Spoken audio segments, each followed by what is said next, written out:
రఘునాథ్ బాబు గారు, భారతీయ జనతా పార్టీ ఈ రోజున రెండు రకాలైన సమస్య. ఒకటేమో మీరు ఒంటరిగా పోరాటానికి ప్రతి పార్లమెంటు నియోజకవర్గ పరిధిలో అభ్యర్థుల నుండి అప్లికేషన్లు దరఖాస్తులు తీసుకుంటున్నారని ఒక పక్కన, రెండో పక్కన మొన్ననే మీ అందరి అభిమాన రచయిత అయినటువంటి రాధాకృష్ణ గారు రాసింది ఏంటంటే, మిమ్మల్ని తెలుగుదేశం పార్టీ జనసేన కలిసి రిక్వెస్ట్ చేస్తున్నాయి, ఆంధ్రప్రదేశ్లో పొత్తొద్దు, మీరు అనవసరంగా మా మీద ప్రెషర్ చేస్తున్నారు, మీ ప్రెషర్ వల్ల మేము నష్టపోతాం, కాబట్టి ఎలక్షన్లు అయిపోయాక ఎట్లాగో మీకు మద్దతు ఇస్తాము, కాబట్టి ప్రస్తుతానికి మీరు మా మీద ప్రెషర్ చేయొద్దు, మేము విడిగా పోటీ చేస్తామని చెప్పారు. ఆ తర్వాత మీరు ఇవాళ అభ్యర్థుల కోసం సొంతగా ఎత్తుక్కుంటున్నారు.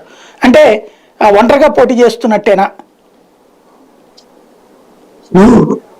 సాయి గారు, మీకు అందరికీ నమస్కారం. మేము ప్లాన్ ఏ ప్లాన్ బి రెండు రెడీగానే ఉండాలి కదా. పొత్తులు అనేవి మా అధిష్టానం నిర్ణయిస్తుంది, మా స్థాయి కాదు. కాబట్టి పొత్తులు ఎలా ఉంటాయో ఏమో అవన్నీ తర్వాత విషయం. కానీ మేము సొంతంగా చేయటానికి మేము అదేంటి మా ఏర్పాట్లు మా ఇది రెడీగా పెట్టుకోవాలి కదా. తర్వాత ఉంటే దాన్ని ఏదో రకం, లేకపోతే ఇలాగే ముందుకెళ్తాం. కాబట్టి వాళ్ళ మాకు పెద్ద ఆంధ్ర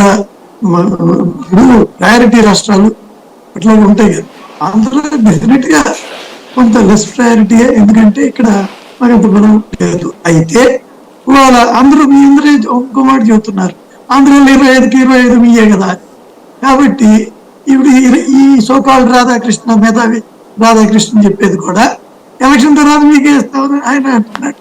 కాబట్టి ఇది విచిత్రమైనటువంటి విషయం. ఎలక్షన్ తర్వాత ఏమో ఇస్తారంట, ఇవాళేమో అదేంటి పొత్తు వద్దంట. ఆయన మేము వెంపర్లాడామా, మేము అడిగాము. ఆడుతో పొత్తు ఉండాలని కోరుకుని ఇవాళ ఇది పైగా అది రాధాకృష్ణ మాట్లాడితే అది అఫిషియల్ న్యూసా? అది చెప్పానంటే చంద్రబాబు నాయుడు గారితో లోకేష్ అయిన పర్లా జాతీయ జనరల్ సెక్రటరీ, జాతీయ అధ్యక్షుడిని వాళ్ళెవరన్నా చెబితే, నేను అంతర్జాతీయ తెలుగుదేశం అధ్యక్షుడు ఆయన రాధాకృష్ణ గారు, మేము పొత్తులో ఉన్నాం. ఆయన చాలా గట్టిగా ఎన్నోసార్లు చెప్పారు. నేను ఢిల్లీ పెద్దలతో మాట్లాడాను, వాళ్ళని కూడా పొత్తులో చేస్తానని ఆయన అంటున్నారు. ఇది మాకు ఉన్న సమాచారం కాదు, మాకు తెలిసింది కాదు. ఆయన మాట్లాడిన అవకాశం ఉంది, ఎన్నోసార్లు కలిశారు కాబట్టి మాట్లాడి ఉంటారు. ఏం మాట్లాడారు వాళ్ళ మధ్య తెలుసు. కాబట్టి అది ఇప్పటి వరకు అఫిషియల్ గా ఏదైనా న్యూస్ ఉందంటే అదొకటి పవన్ కళ్యాణ్ గారు మాట్లాడిన మాట. బీజేపీ స్థాయిలో కానీ లేదా టీడీపీ కానీ ఈ కొత్త విషయం మీద ఇంతవరకు మేమేం మాట్లాడదు. ఈ రాధాకృష్ణ గారు మాట్లాడారంటే అది వాళ్ళ అఫిషియల్ న్యూస్ పేపర్ కాబట్టి అని అనుకుంటున్నారు. కాబట్టి దాన్ని ప్రామాణికంగా తీసుకుని ఇప్పుడు మేము వాటన్నిటికీ అంటే మీ పదాధికారుల సమావేశంలో పొత్తుకు వెళ్తేనే మనం బాగుపడతామని ఏమైనా చెప్పారా? ఏమండి, భిన్నాభిప్రాయాలు ఎప్పుడు ఉంటాయి. ఇప్పుడు ఒక సమావేశం జరిగినప్పుడు కొంతమంది తీర్మానం వచ్చేటప్పుడు ఏం చేయలేదు, తీర్మానం చేయలేదు, ఎటువంటి డెసిషన్ తీసుకోలేదు, ఎటువంటి రికమెండేషన్ పైకి చేయలేదు. ఇంకెంత కేటగారికల్ గా చెప్తున్నాక. కాబట్టి ఒక చర్చ జరిగినప్పుడు అన్ని కోణాల నుంచి అన్ని దీని నుంచే జరుగుతుంది. అంతేగాని దాన్ని చెప్పేదంతా ఇదే రాధాకృష్ణ 2019లో 19 మా మీద ఏం మాట్లాడారు, ఏం రాశారు అవన్నీ కూడా మనందరికీ తెలుసు. కూడా మీ మీద రాయబట్టినే అందులో భాగమే మిమ్మల్ని దూరం పెడితే తెలుగుదేశం జనసేన బాగుపడతాయి అని వాళ్ళు డిసైడ్ అయ్యి ఉన్నారు అన్నది.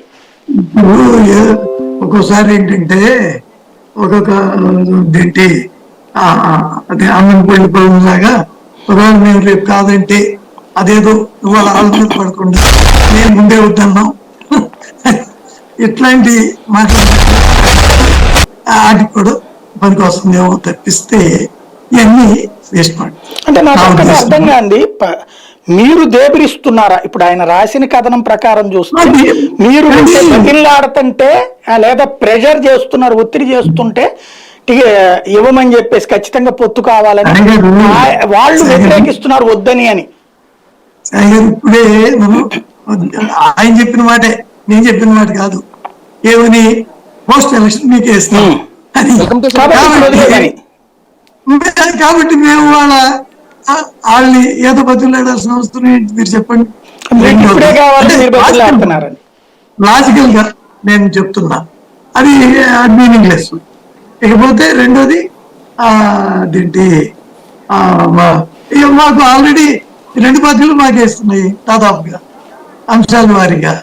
కాబట్టి ఆ రకంగా చూసిన దీనికి మనకేంటి పెద్ద దీనిలో. కాబట్టి వాళ్ళు ఏదో ఇందాక నేను చెప్పినట్టు ఆ రకంగా వాళ్ళు ఒక ప్లాన్ మేము కాదు.